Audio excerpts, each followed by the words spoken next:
Olá, sejam bem-vindos a esta sequência de vídeos de eletrônica digital. Eu sou o professor Edson e estarei aqui para explicar os conceitos desta disciplina. No último vídeo falamos sobre as portas lógicas e as funções lógicas, onde vimos como é que é possível, a partir das portas lógicas, criar funções complexas para desempenhar um circuito lógico. Este capítulo fez parte do Este tema fez parte do capítulo número 3 e hoje vamos terminar, ou melhor, neste vídeo vamos terminar o capítulo número 3 falando da minimização ou simplificação de funções lógicas. Então, iniciando o vídeo, dizer que quando nós criamos funções lógicas ou quando criamos circuitos lógicos, estes circuitos consomem, de certa forma, um certo conjunto de portas lógicas. E fisicamente, estas portas lógicas consomem circuitos integrados, ou seja, circuitos físicos que compõem essas portas lógicas. A dado momento, é necessário avaliar se de facto não é possível criar um circuito mais simples de forma que seja, de certa forma, mais econômica a sua implementação. É por isso que devemos minimizar ou simplificar funções lógicas de modo a alcançar esse objetivo. Para esta aula, ou melhor, podemos ter três métodos diferentes para a simplificação de funções lógicas, que são o método algébrico, que vamos aprofundar neste vídeo, o método de diagramas e o método de tabelas. Para esta videoaula, vamos especificar ou vamos olhar pelo método algébrico e pelo método de diagramas, não especificando muito o método de tabelas.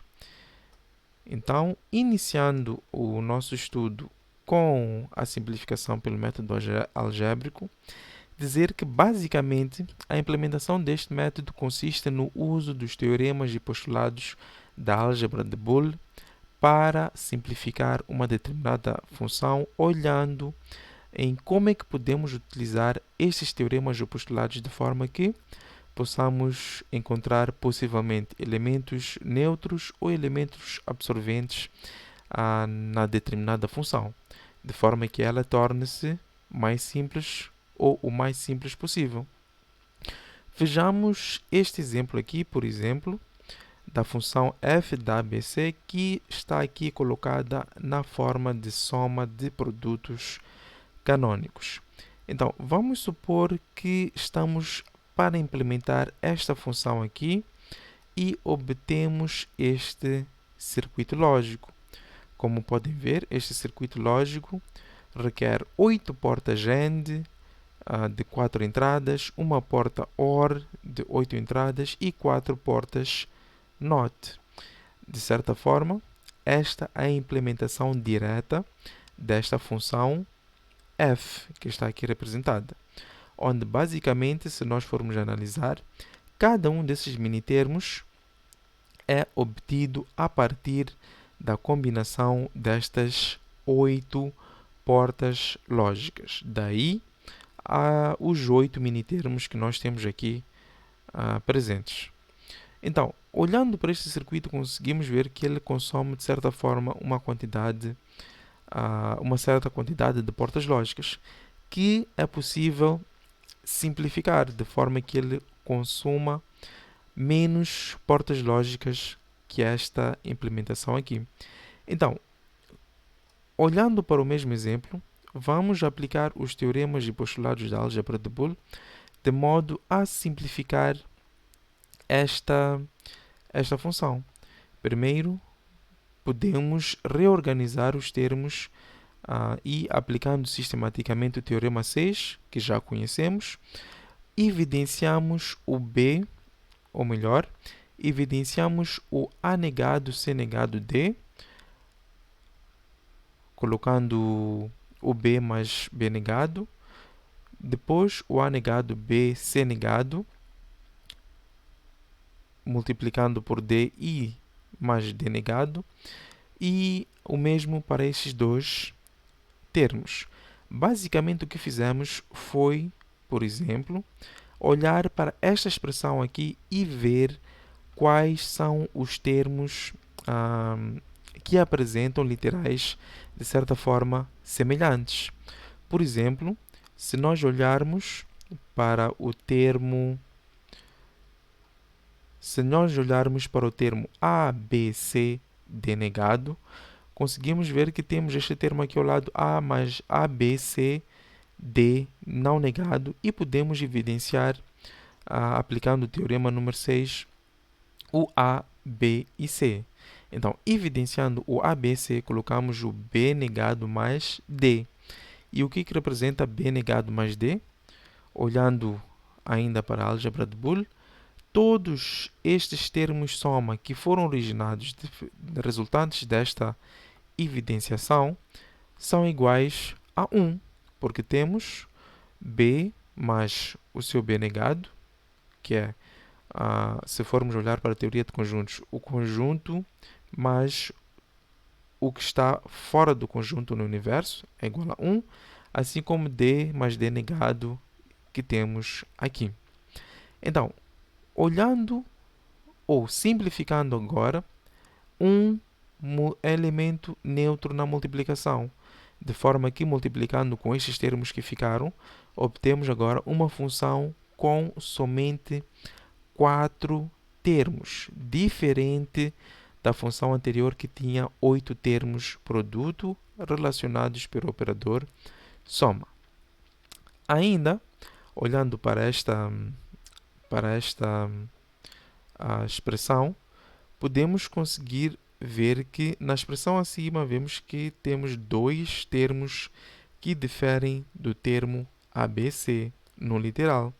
Por exemplo, temos aqui ABC, AB, C negado, está a diferenciar com 1 literal, e este A negado, BC, também está a diferenciar com 1 literal. Aplicando o teorema de identidade ou idempotência, podemos colocar aqui mais um termo ABC, de forma a relacionar este ABC com este termo A negado BC e este ABC com este termo AB C negado.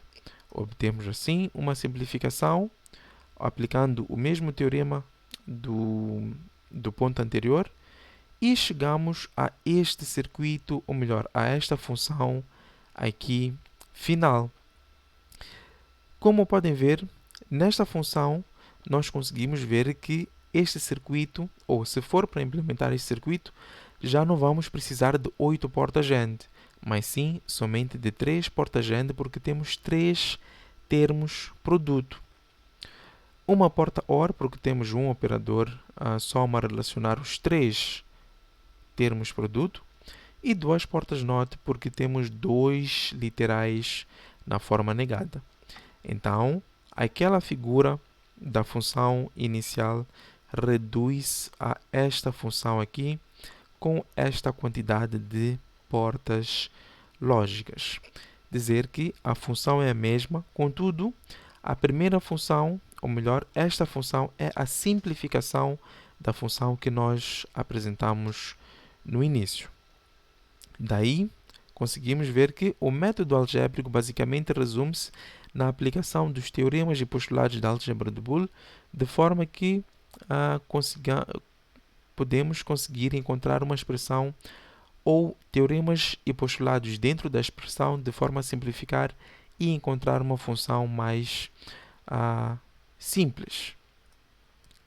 Contudo, este método algébrico apresenta certas vantagens e desvantagens que, por exemplo, como vantagens temos que permite obter expressões mais simples de implementar, daí o seu objetivo, que é a minimização, rapidez na execução quando temos um número de variáveis pequeno.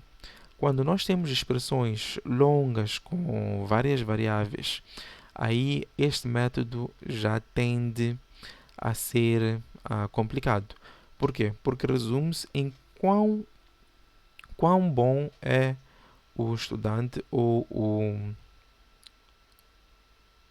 a pessoa que está a simplificar para encontrar ou desvendar naquela expressão alguns teoremas e postulados da álgebra de Boole que permitam fazer a simplificação. Como desvantagens, nem sempre é evidente, como estávamos aqui a dizer, a simplificação. Isso tudo vai depender da prática e da capacidade de identificar estes postulados e teoremas na função.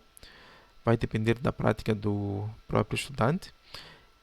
Para um número de variáveis superior a 3, as expressões que contêm muitos termos não é fácil de simplificar, ou seja, é o oposto desta vantagem aqui que foi mencionada anteriormente, e um consumo elevado de tempo no processo de simplificação para muitas variáveis.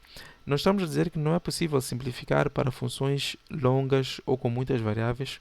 Contudo, temos estas desvantagens que acarretam o tempo da simplificação e possivelmente a pessoa que estiver a simplificar não vai encontrar a função mais simples porque porventura pode ter encontrado ou pode ter esquecido ou saltado um postulado do teorema que poderia ajudar a simplificar a função.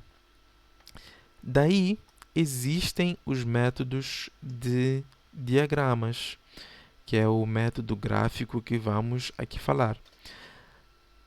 Vamos especificar o método dos mapas de... este nome eu não consigo pronunciar, mas o apelido sim, que é os mapas de Carnot. Estes mapas permitem, ou melhor, têm o mesmo objetivo que o método algébrico, que é de simplificar a função de forma a encontrar uma expressão ou uma função mais simples. Então, os diagramas de Carnot é um mapa composto por várias linhas e várias colunas que se intersetam criando células. Vamos ver o que são ou como é que podemos fazer estes mapas.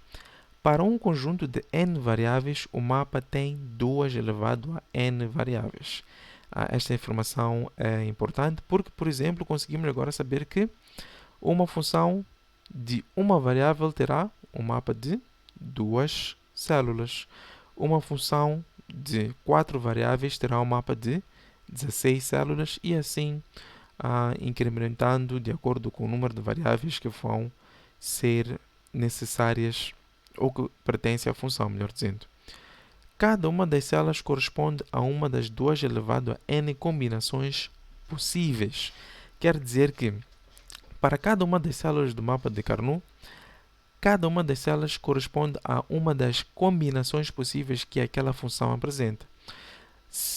Bem parecido como a tabela de verdade. Cada linha corresponde a uma combinação possível daquela função.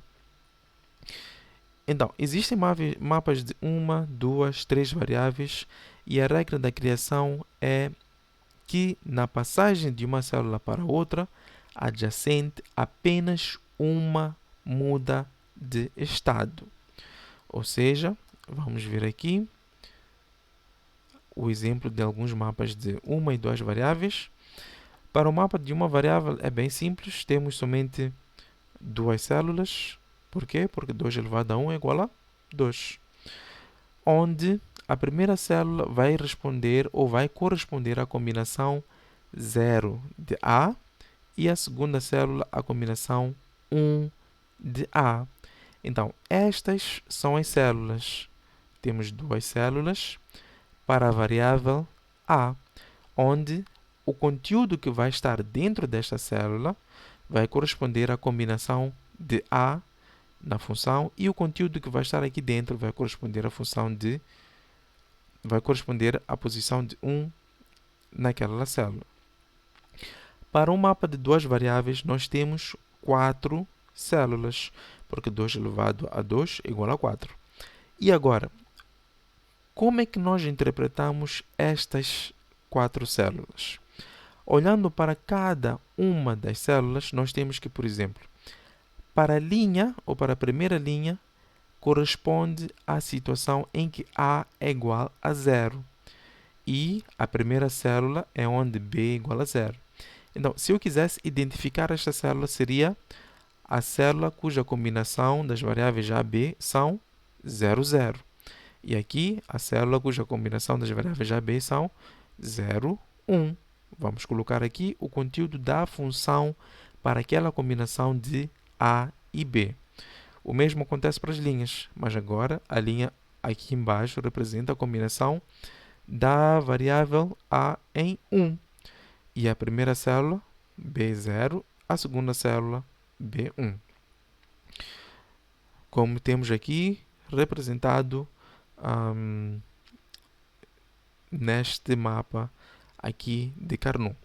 Dizer que estes valores que estamos a colocar aqui é só e somente para a explicação de qual é a combinação que esta célula representa. Não é o valor que a função apresenta naquela célula.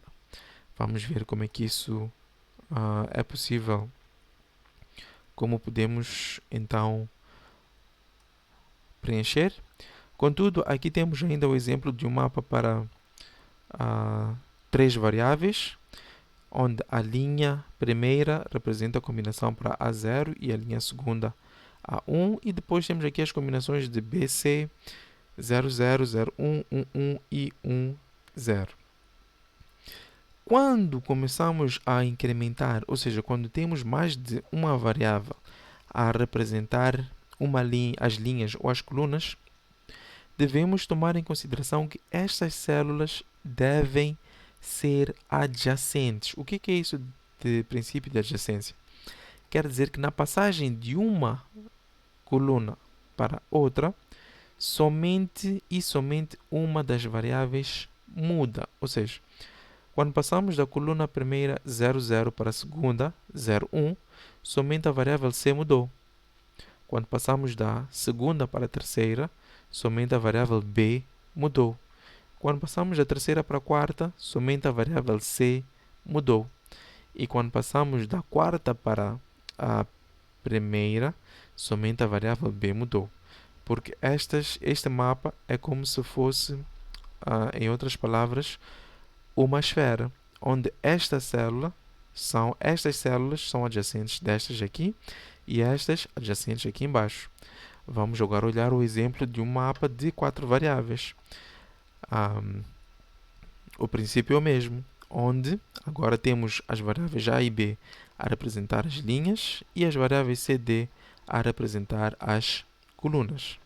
E estas linhas, ou melhor, estas células devem ser adjacentes do princípio que na passagem de uma coluna para outra somente uma variável mude e também na passagem de uma linha para outra somente uma variável mude. 00, 01, 11 e 10. É comum cometer o erro de preencher esta disposição ou esta numeração das linhas de colunas usando o código binário natural. Infelizmente, ao fazer isso, caímos em um erro muito grave, porque o mapa que vai ser realizado não estará correto e a simplificação muito menos ainda. Temos o último exemplo que representa um mapa de 5 variáveis, onde temos no total 32 células. E o mesmo, neste caso, as linhas agora passam a ser 3 variáveis a representar as linhas e 2 variáveis a representarem as colunas. E também devemos ter que estas células sejam adjacentes. Quem já conseguiu perceber ou notar, irá ver que, por exemplo, se aqui eu tenho 2 variáveis, este preenchimento segue o código Gray de 2 linhas, ou melhor, de 2 bits. Aqui tenho 3 variáveis, este preenchimento segue o código Gray de 3 bits. E depois, a representação de cada uma das células é de tal que temos a combinação de A, B, C, D, E. Aqui, A, B, C, D, E. Aqui, ou seja, 000, 01, como está aqui, 000, 11, como está aqui, e assim sucessivamente para nós preenchermos a nossa tabela. Ou seja, volto a repetir, este preenchimento que está aqui não é o preenchimento da tabela de verdade, ou melhor, do mapa de Carnot. mas é para nos auxiliar a entender o que esta célula representa, qual é a combinação que esta célula representa. Por quê? Porque neste mapa o que nos interessa é o valor da função para esta combinação ou para estas combinações em cada uma das células para nós podermos fazer a simplificação, não o que aquela célula representa. Então, vamos olhar como exemplo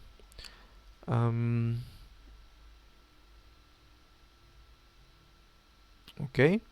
Vamos olhar como exemplo este aqui.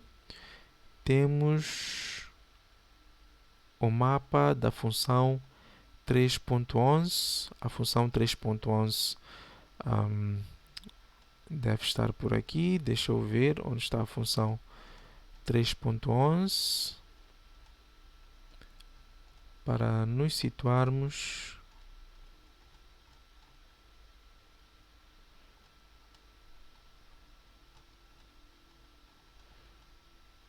Está aqui mais acima, passamos muito. Esta é 3.14,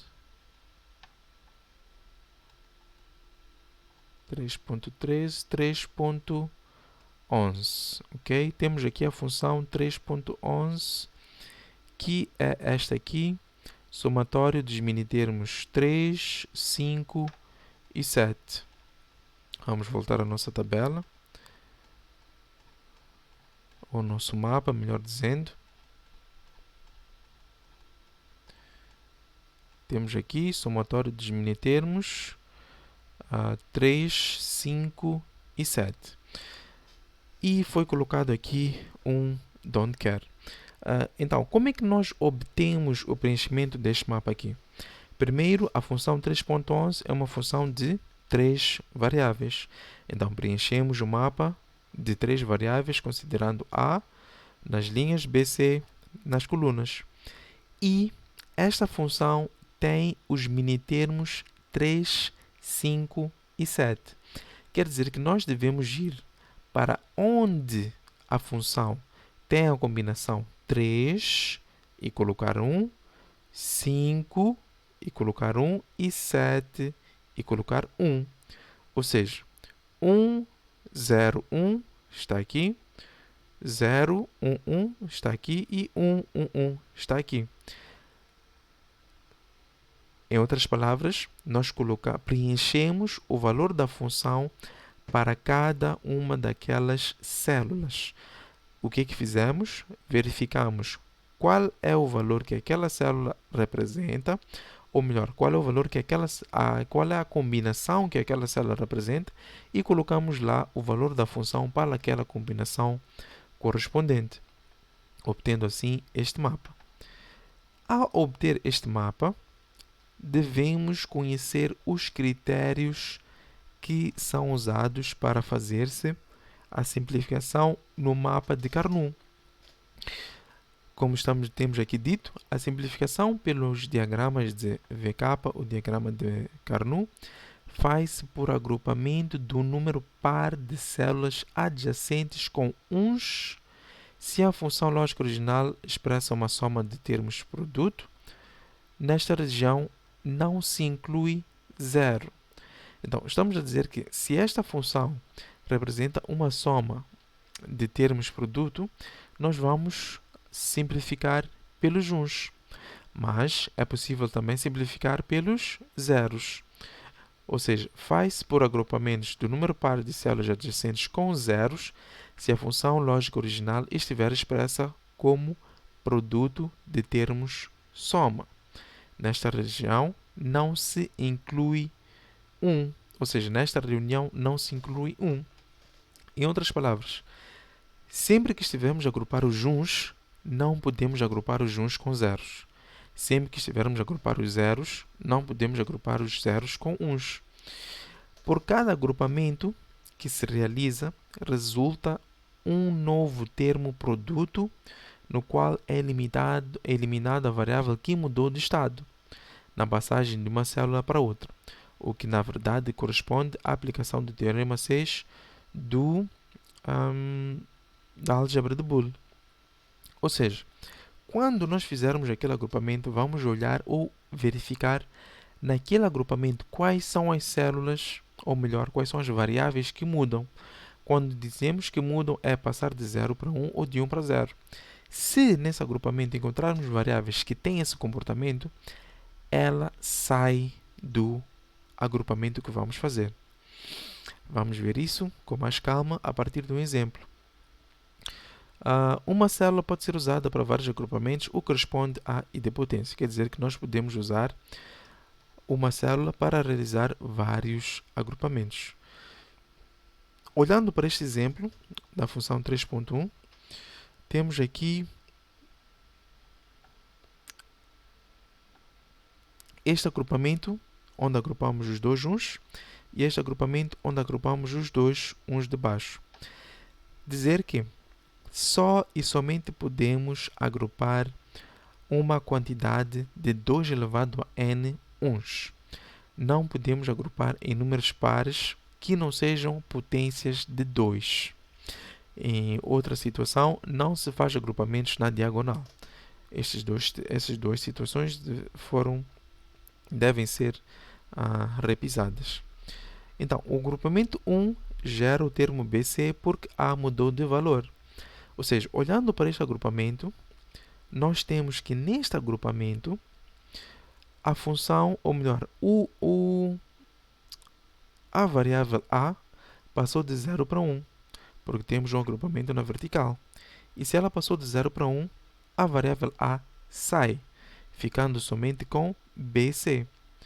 Por que BC? Porque neste agrupamento o B é igual a 1 e o C também é igual a 1.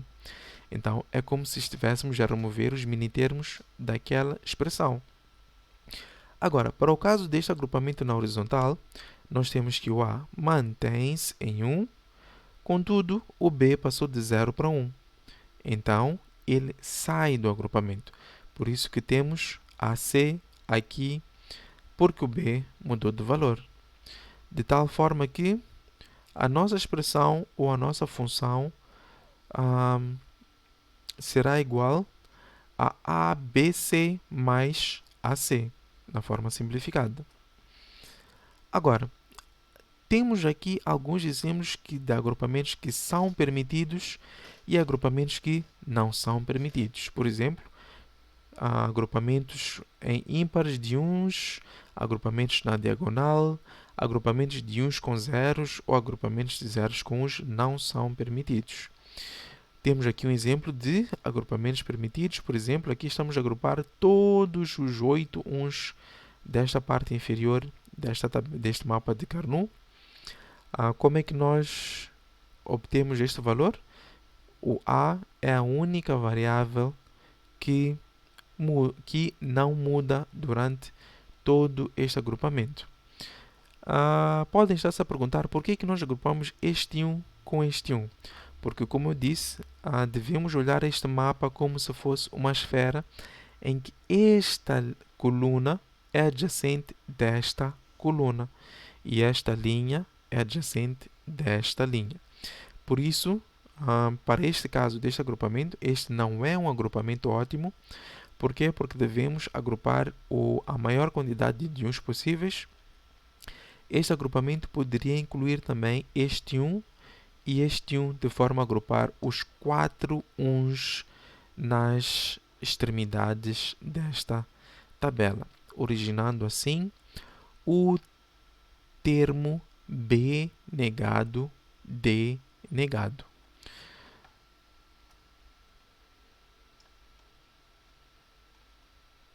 Temos ainda aqui alguns exemplos de agrupamentos. Por exemplo, temos estes dois uns a serem agrupados com mais estes dois uns. Não é possível agrupar os 3 uns, porque não é um número potência de 2 e nem é um número par. Contudo, nós podemos reutilizar uns que já estão agrupados para formar um novo agrupamento. Contudo, não podemos agrupar uns já agrupados para formar um agrupamento novo. Aqui, por exemplo, poderíamos também criar este agrupamento aqui para agrupar este 1 que está aqui sozinho. E aqui o outro agrupamento que estaria correto é agrupando estes quatro, ou melhor, estes dois juns com estes dois juns aqui desta extremidade, obtendo desta forma esta função simplificada. Aqui temos o exemplo que estava a falar ali em cima, onde agrupamos todos os juns nas extremidades deste mapa de Carnot, tirando o termo B negado D. Contudo, este método também apresenta certas vantagens e desvantagens. Ele é rápido, como vantagem para obter funções mais simples, e é conclusivo. Ou seja, o que é isso de ser conclusivo? No método algébrico, é possível que um estudante aplique ou deixe de aplicar um teorema ou postulado e no final obtenha uma expressão que talvez não é a mais simples possível. Contudo, este método de diagramas de Carnot ele é conclusivo, o que quer dizer que, ao fazer os agrupamentos, teremos a função mais simples e de forma conclusiva.